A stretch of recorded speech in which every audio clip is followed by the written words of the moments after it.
महेश्वर बांध का काम शुरू होने की गुंजाइश नहीं। महेश्वर जल विद्युत परियोजना मध्य प्रदेश के खरगोन जिले में नर्मदा नदी पर बनी एक बड़ी परियोजना है। इस परियोजना का मकसद सालाना 400 मेगावाट बिजली पैदा करना था। हालांकि यह परियोजना कई सालों से अधर में लटकी हुई है।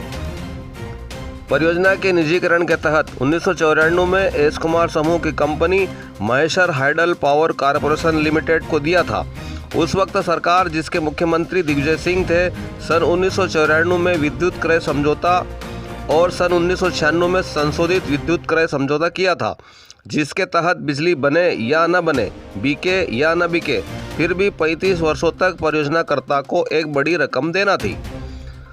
भारत की सर्वोच्च संस्था नियंत्रक एवं महालेख परीक्षक CAG ने वर्ष 1998, 2000, 2003, 2005 और 2014 की जांच रिपोर्टों में महेश्वर परियोजना के संबंध में गंभीर भ्रष्टाचार का खुलासा किया था। 2014 की रिपोर्ट में CAG ने यहां तक लिखा कि सरकार क्यों नहीं महेश्वर परियोजना का समझौता रद्द करती है।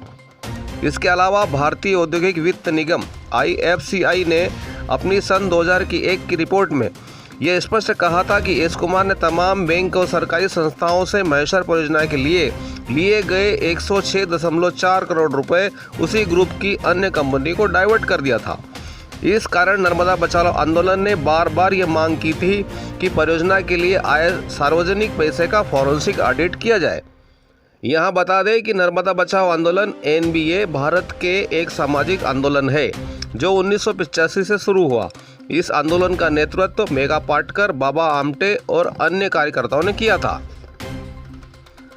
नर्मदा बचाओ के तहत पर्यावरण की सुरक्षा, लोगों के विस्थापन, बांध परियोजनाओं की लागत, लाभ विश्लेषण सुनिश्चित करना।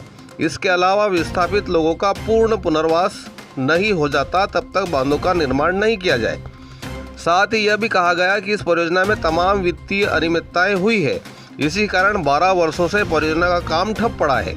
समझौते के अनुसार बिजली बने या न बने, बिके या न बिके, परियोजनाकर्ता को हर वर्ष 1200 करोड़ रुपए 35 वर्षों तक देना पड़ता। इस हिसाब से 42,000 करोड़ रुपए मध्य प्रदेश की जनता की जेब से जाते। इन सब के चलते 27 सितंबर 2022 को उस वक्त के मुख्यमंत्री शिवराज सिंह चौहान ने महेश्वर जल विद्युत परियोजना के संबंध में परियोजनाकर्ता के साथ हुए सारे समझौते रद्द कर दिए। फिलहाल ये योजना IPVRSA insolvency professions LLP Shri Vijendra Sharma के कब्जे में है, जिसका माननीय NSLT इंदौर बेंच ने आदेश दिया था।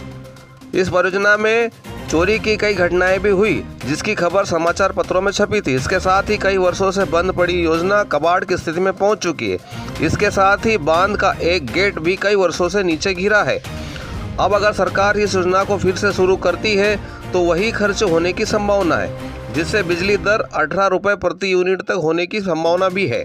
इन सब के बातों के चलते इस योजना को पुनः शुरू होने की सारी गुंजाइशें लगभग समाप्त हो चुकी है। Bureau report, Nimar express.